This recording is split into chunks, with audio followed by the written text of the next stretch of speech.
సాయంపేట మండల కేంద్రంలో కాంగ్రెస్ పార్టీ రాష్ట్ర నాయకుడు తెలంగాణ ఉద్యమ రాష్ట్ర నాయకుడు తెలంగాణ కొమరయ్య సాయంపేట మండలంలో ఛత్రపతి శివాజీ 394వ జయంతి సందర్భంగా కేక్ కట్ చేసి చిత్రపటానికి పాలాభిషేకం చేశారు.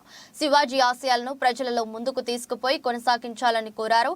ఈ కార్యక్రమం ఆర్య సంఘం మండల అధ్యక్షులు దుర్గనాల రాజు పాపారావు ఆధ్వర్యంలో జయంతి కార్యక్రమం నిర్వహించారు. నాయకులు మహేందర్ రావు, అమ్మరుగొండ రాజేశ్వరరావు, దేవరావు, రాజేందర్, రవి, రాజు, నాగేశ్వరరావు, శివాజీ, సచిన్, రాజేశ్వరరావు, జంపయ్య, శక్కర్రావు తదితరులు పాల్గొన్నారు.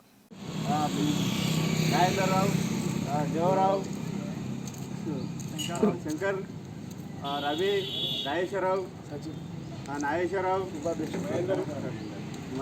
మహేందర్ రావు, రాజు, కాంగ్రెస్ పార్టీ రాష్ట్ర నాయకుడు, తెలంగాణ కొమరయ్య ఉద్యమ నాయకుడు, రాష్ట్ర నాయకుడు.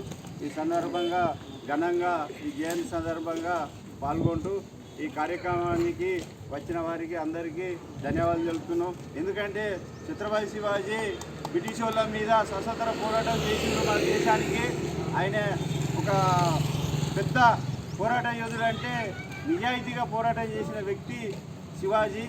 ఆయన ఢిల్లీలో కూడా ఆయన శివాజీ పేరు, ఆయన ఊళ్ళు ఉంటాయి, గల్లీలు ఉంటాయి. అంతటి గొప్ప వ్యక్తి.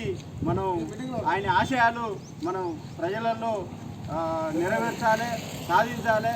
ఆయన ఆశయాలను మనం ముందుకు తీసుకుపోయి ఇంకా ముందు మనం ఆయన సేవలు మనం కూడా చేయాలని ఈ సందర్భంగా కోరుచున్నాం. ఈ కార్యక్రమం